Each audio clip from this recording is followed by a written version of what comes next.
তেহট্টের বিধায়ক তাপস সাহা ব্রেন স্ট্রোকে আক্রান্ত, উদ্বিগ্ন শুভাকাঙ্ক্ষী।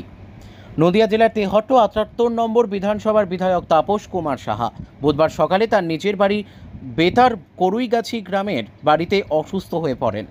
পরিবারের লোকজন তাকে প্রাথমিক চিকিৎসার জন্য তেহট্ট মহকুমা হাসপাতালে নিয়ে আসেন। কর্মরত ডাক্তার তাকে চিকিৎসা শুরু করেন। পরবর্তীকালে তারা জানান যে তিনি ব্রেন স্ট্রোকে আক্রান্ত।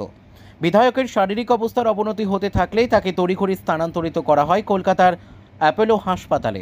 এই ঘটনায় বিধায়কের পরিবারের লোকজন ও শুভাকাঙ্ক্ষীরা উদ্বিগ্ন হয়ে পড়েন। বিধায়কের গ্রামের লোকজন ও এলাকার লোকজন ও তার রাজনৈতিক মহলের লোকজন তার দীর্ঘায়ু কামনা করেছেন।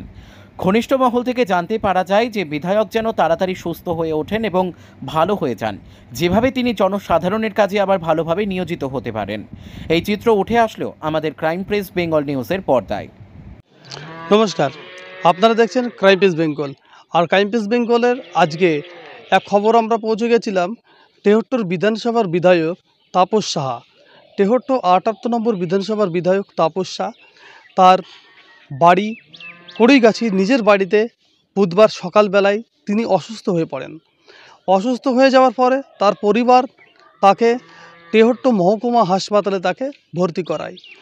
সেখান থেকে জানতে পারা যায় যে সেখান থেকে তেহট্ট হাসপাতালের যে ডাক্তারগণ ছিলেন তারা জানালেন যে তিনি ব্রেন স্ট্রোকে তাকে অ্যাটাক করেছে এবং তার শারীরিক অবস্থা অবনতি হওয়ার ফলে দুপুরবেলায় আজকে তাকে স্থানান্তরিত করা হয় কলকাতা অ্যাপোলো হাসপাতালে। এই ঘটনায় সবাই উদ্বিগ্ন এবং চিন্তিত হয়ে পড়েছেন। তার দলীয় কর্মী থেকে শুরু করে তার এলাকার তার শুভাকাঙ্ক্ষী মানুষজন এবং তার গ্রামবাসীর মানুষজন, তারা চাইছেন যে তাড়াতাড়ি বিধায়ক আগেকার মতো আবার সুস্থ হয়ে উঠুক এবং মানুষের জনকল্যাণ কাজে নিয়োজিত হোক। তার পরিবার সূত্র থেকে এবং ঘনিষ্ঠ মহলের সূত্র থেকে জানতে পারা যায় যে তিনি অ্যাপোলো হাসপাতালে চিকিৎসাধীন রয়েছেন। এই চিত্র উঠে আসলো আমাদের ক্রাইম প্রেস বেঙ্গল নিউজের পর্দায়। নদিয়ার করিমপুর থেকে অর্ধেন্দু মালাকারের রিপোর্ট, ক্রাইম প্রেস বেঙ্গল।